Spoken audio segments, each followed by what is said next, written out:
అని చూసినట్టయితే ఎంత అనుభవం ఉన్నా, మరి ఎంత వృద్ధాప్యం ఉండి, ఎంత జ్ఞానం ఉన్నా, మన జీవితం అంతా చదివినా మనకి కావాల్సింది ఏంటంటే ప్రభువుని ఆధారం చేసుకోవాలి ప్రతి ఒక్కరు కూడా.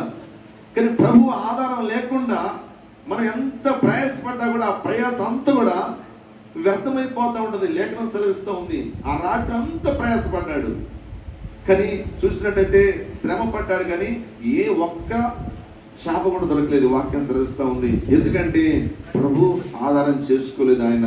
అందుకనే నిల్లుబడి జట్టుగా ఉంది బైబిల్ గ్రంథం తెలియపరుస్తున్న మాట.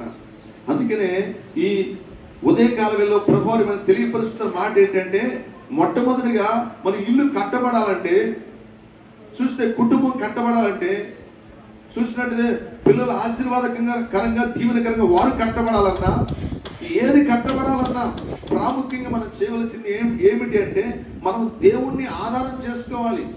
దేవుణ్ణి ఆధారం చేసుకోకుండా మనము ప్రయాసపడితే ఆ ప్రయాసం అంతా కూడా ఏమవుతుందంటే ఫెయిల్ అయిపోతా ఉంది. వాక్యం సెలవిస్తున్నమాట.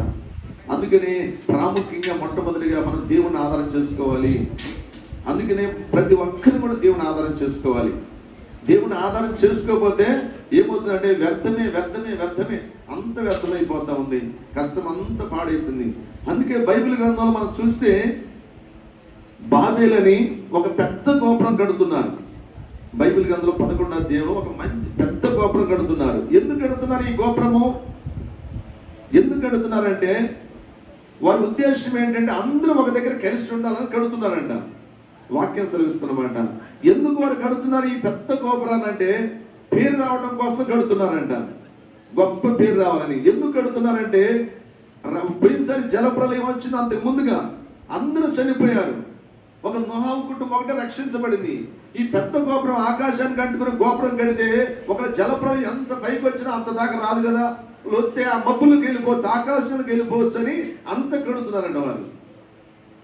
వాక్యం సెలవిస్తూ ఉంది. అంత బలవంతులు, శూరులు, శక్తిమంతులు వారు అంత కడుతున్నారు. వాక్యం సెలవిస్తున్నమాట. కానీ దేవుని అడిగారా? దేవుని చిత్తం ఉందా? దేవుని ఉద్దేశం ఉందా ఈ నిర్మాణం అంటే? దేవుని ఉద్దేశం లేదు, దేవుని చిత్తం లేదు, దేవుని ప్రణాళిక లేదు. వారి ఐక్యత కలిసి సినార్ అనే ఒక మైదానంలో కూడుకొని అక్కడ నివాసం చేస్తూ ఇటుకలు కాల్చుకొని ఇటుకలు తయారు చేసి నిర్మాణం పనులకు అందరూ ఐక్యతతో కలిసి నిర్మాణం పని ప్రారంభించారు. నిర్మాణం పని ప్రారంభించి ప్రథమంగా ఒకే భాష ఉండేది, ఒకే మాట ఉండేది అంటారు. వాక్యం సెలవిస్తూ ఉంది. ఇప్పుడు రకరకాల భాషలు వచ్చాయి.